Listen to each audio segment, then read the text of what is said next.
Nulle parliamo anche dell'artigianato del ferro. Siamo qui con Antonello che è già al lavoro. Buongiorno Antonello. Che cosa stai realizzando? Realizzando un bocciolo per un cancello, per fare un disegno, per un ricciolo.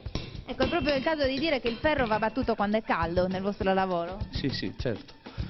Senti, mi dicevi che la tua passione per questo lavoro è nata molto tempo fa.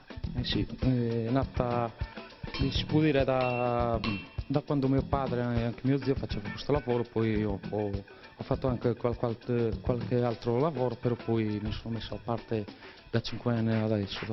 Sì. E quindi ci vuole anche un po' di pazienza per questo lavoro, non è solo, cioè, a vederlo così Sembra facile, ma in realtà non lo è. però non è così facile farlo proprio all'antica. Infatti, perché la tua caratteristica, esatto, è che tu lavori in maniera ancora tradizionale. Sì, sì, è quello il lavoro. Bisogna fare, per uscire una cosa proprio un lavoro proprio il ferro battuto è così, senza saldature, senza pezzi pronti, e bisogna togliere dallo stesso pezzo.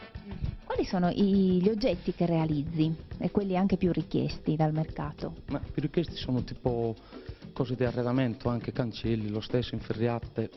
Più che altro sono degli specchi, letti. Questi pezzi di fatti sono per un letto.